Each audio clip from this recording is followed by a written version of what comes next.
Oi gente, tudo bom? Então hoje eu vim pra vocês com um vídeo que eu já vinha pensando em fazer há muito tempo e vocês já tinham pedido algumas vezes, que é uma comparação entre a medicina da vida real e Grey's Anatomy. Agora, como eu tenho abstinência na série porque ela tá no hiato desde o final de novembro e só volta agora em fevereiro, então eu resolvi gravar pra vocês esse vídeo pra ver se eu mato um pouquinho a saudade. Eu pensei em 10 motivos, em 10 coisas que são iguais ou diferentes da série em relação à vida real, e eu pensei eles com muita facilidade, tipo 5 minutos antes de começar a gravar esse vídeo, então é bem provável que ele tenha uma segunda parte em algum momento, conforme eu for pensando em outras coisas. Se você tá assistindo Grey's Anatomy e não tá atualizado na série, não se preocupa que não vai ter spoilers nesse vídeo, tá? Vão ser coisas bem gerais. Então, primeiro, o curso de medicina nos Estados Unidos, como é mostrado em Grey's Anatomy, é bem diferente do curso no Brasil. O que eles chamam de interno, residente, assistente lá é diferente do que é aqui no Brasil.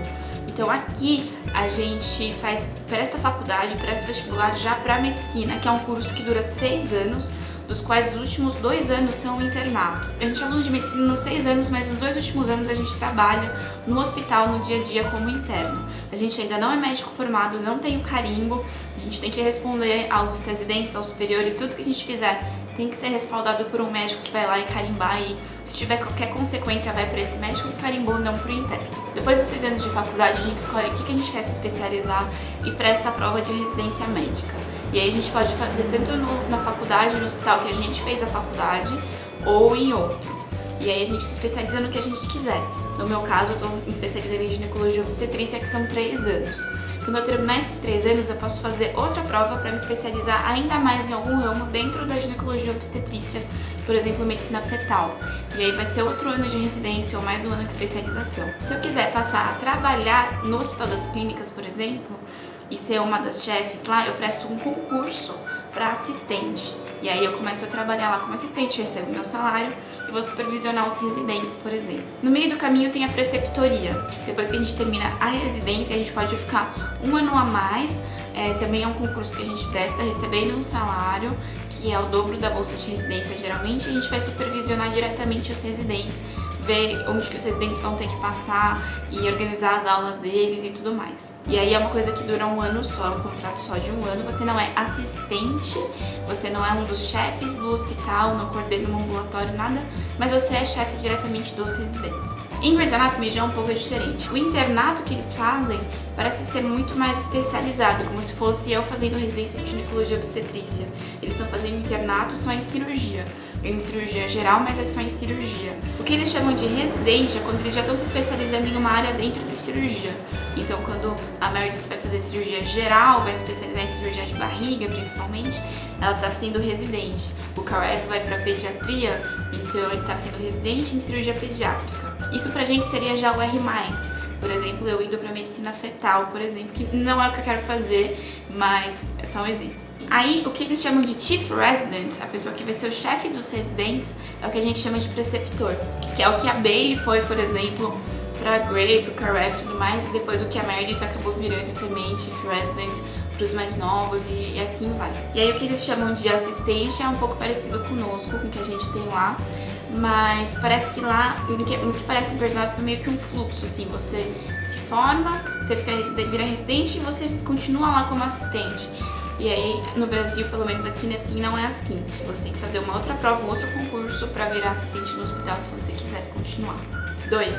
Não rola tanto sexo no hospital quanto as pessoas mostram. Aliás, eu acho que não sei se não rola nenhum, eu não posso falar pelas outras pessoas, mas não é como aparece em Grey's Anatomy. Aqueles salinhas com camas, o conforto médico, onde rola toda a atividade em Grey's Anatomy, a gente tem. Obviamente a gente tem no hospital aqui no Brasil, tem no Hospital das Clínicas, geralmente são quartos com beliches, onde todos os plantonistas vão dormir. No que a gente tem na obstetrícia, o nosso pronto-socorro é separado do pronto-socorro geral, então no nosso pronto-socorro tem um quarto com 2 beliches pro pronto-socorro e depois 2 quartos com 2 beliches em cada pro plantão da enfermaria e do centro obstétrico. E a gente divide com anestesista também. Então não é um quarto que fica vazio, que você vai entrar, trancar e fazer o que você quiser. É um quarto que tá sempre muito movimentado, que tem beliches, que fica dentro do meio do hospital, um negócio tipo, meu, não rola. E aí o pronto-socorro geral é pior ainda, porque são 2 quartos, um masculino e um feminino, com várias beliches dentro e que tem uma rotatividade de pessoas enorme. Então não rola fazer aquilo no Brasil como aparece em Grey's Anatomy. 3. Pesquisa em medicina é muito menos interessante do que eles mostram em Grey's Anatomy. Eles sempre mostram a Bailey fazendo pesquisa em células, mexendo lá no laboratório, as células dando o DNA, descobrindo coisas de doenças, e a Meredith imprimindo um coração numa impressora 3D. E, tipo, pesquisa em medicina é muito pouco disso. E é muito mais sentar a bunda e rever vários prontuários pra ver o que tem de coincidência entre um caso e outro, ou sentar a bunda e ler artigos científicos que foram publicados sobre um tema e fazer uma revisão da literatura e ver o que aquele conjunto de artigos diz, que vai ser maior do que cada artigo disse individualmente. É muito mais isso, ficar fazendo tabelas e tudo mais, do que imprimir um coração numa impressora 3D e ir lá da sua cabeça e colocar no peito de alguém. 4. Em Grey's Anatomy eles mostram muito que um médico residente vai atender um paciente no ambulatório, marcar a cirurgia dele, tá lá no dia que o paciente internar, falar com o paciente, fazer a admissão, pedir os exames, ver os exames, operar o paciente, ir no outro dia ver como o paciente ficou, ficar acompanhando o paciente até ele receber alta e depois ver o paciente no ambulatório de novo. Idealmente seria assim. Na vida do consultório particular, hospitais particulares até são assim, mas na residência não. A gente passa em vários estágios diferentes. Às vezes, quando a gente chega no estágio de cirurgia, a paciente que internou para operar passou no ambulatório quando você estava em outro estágio. E aí, quando ela for no retorno da cirurgia dela, você vai estar num outro estágio ainda. Então, você vê os pacientes de uma forma muito mais pontual do que eles mostram em Grey's Anatomy, que quando a paciente interna, você já passou em 1000 consultas com aquela paciente e vocês já se conhecem, já são super amigos. Não é assim que acontece na residência, tá? Em medicina particular é assim que acontece. Mas na residência, especificamente, não. Você acaba vendo o paciente muito mais pontualmente. Muitas vezes, quem tá no estágio que opera não é quem tá no estágio que passa na enfermaria e passa a visita em quem vai operar e já operou. Então, às vezes, você nem vê muito o seu paciente antes ou depois da cirurgia, assim. Você meio que vai e conversa, vê o caso. Mas não é aquele contato que mostra que tem Grey's Anatomy. 5. Uma coisa que acontece em Grey's Anatomy que é meio parecida com a vida real. A grande parte dos nossos amigos acabam sendo pessoas do hospital. Não precisa ser todo mundo da GO, por exemplo, da minha especialidade, da mesma especialidade, mas, você acaba convivendo muito mais com as pessoas do hospital. Eles acabam sendo muito mais seus amigos e a gente sai depois da aula pra beber, tem o bar que a gente costume mais. O pessoal acaba se namorando mais dentro do hospital, assim, os casais acabam se formando mais naquele ambiente. Porque a gente convive muito, nosso dia a dia é muito intenso, nosso horário é bem diferente, a gente acaba convivendo mais com pessoas assim do mesmo ambiente. Então, esse negócio de Grey's Anatomy que eles saem do horário, vai todo mundo pra aquele bar do Joe, do lado do hospital, e todo mundo se encontra lá, e o negócio começa a se contrair, aí lá que o pessoal começa a se pegar e tudo mais. É assim que acontece mesmo na vida real. 6. Não tem muito no Brasil esse negócio deles ficarem de plantão on-call. A gente não tem bip no hospital, esse negócio de você tá andando pro hospital, de repente bip e você tem que sair correndo pro pronto-socorro, ou você tá em casa dormindo e toca o seu bip e você tem que ir pro hospital. Em geral, na residência, quando a gente tá de plantão, o plantão é presencial, a gente tem que estar no hospital. Pode até ser um plantão tranquilo, você pode até dormir durante o plantão, mas você tá lá, você não vai pra casa dormir e vai pro hospital só quando você é bipado. E você não tem um bip pra ficar andando pelo hospital e depois ir pro pronto-socorro só quando precisar. Em geral, tá bom? Na psiquiatria que o Rodrigo faz, até tem um rádio, ele fica lá no quartinho dele e daí quando toca o rádio ele vai pra enfermaria que tá tendo alguma intercorrência, tudo, mas não de ir pra casa com o rádio, nada assim. Poucas especialidades têm plantões desse tipo, de estar on-call. Porque a maioria, se você tá de plantão, é uma coisa que vai ser urgente, que você meio que tem que estar lá pra responder na hora, sabe? Então, eu acho que não posso falar por todas as residências, alguma talvez até tenha, mas em geral o plantão é presencial e não tem bip. 7. Meio que puxando desse fato de não ter bip. Não acontece, como acontece em Grey's Anatomy, de a gente tá andando no hospital, vivendo o nosso dia normal, vendo pacientes no ambulatório, evoluindo em enfermaria, e de repente toca um bip e todo mundo sai correndo pro pronto-socorro. Não acontece isso. Tem bastante plantonista já no pronto-socorro, em todas as especialidades. E se acontecem urgências, grandes desastres, que por sinal não acontecem tanto quanto em Grey's Anatomy, mas acontecem. Se acontece algum grande desastre, o pronto-socorro fica sabendo antes. Existe um esquema de contingência, um esquema de tem algum desastre, tais pacientes vão para tal hospital é a referência, e aí o hospital todo se organiza já para receber aqueles pacientes. Mas com a equipe de plantão que já tá lá, a equipe que tá lá só se reorganiza pra fazer isso. Mas não vai tirar quem tá na enfermaria, quem tá no ambulatório, quem tá vendo outros pacientes pra ir pro pronto-socorro fazer isso. Um exemplo que a gente teve, por exemplo, quando teve o incêndio no Memorial da América Latina, o Hospital das Clínicas é uma referência em queimados. Então foram muitos bombeiros para lá, pro Hospital das Clínicas. Os médicos que estavam no pronto-socorro, que cuidaram dos casos de lá, eles acabaram pegando outras UTIs que não eram de queimados para pôr esses pacientes queimados. Então, o UTI da infectologia, por exemplo, recebeu um paciente queimado.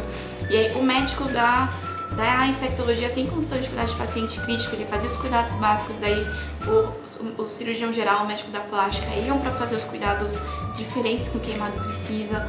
Existem desastres, não tanto quanto em Grey's Anatomy, e isso eu tô falando porque eu moro em São Paulo, eu tô no Hospital das Clínicas, que é o hospital referência para essas coisas, e a gente não recebe tanto desastre assim quanto tem em Grey's Anatomy, mas quando acontece, tem sim um esquema meio que de contingência, igual aparece em Grey's Anatomy, mas não é aquele que você tá vivendo o seu dia a dia e você tem que correr pro pronto-socorro, ou você tá na sua casa e de repente te ligam e falam, vem pro hospital que teve um desastre. Não é assim.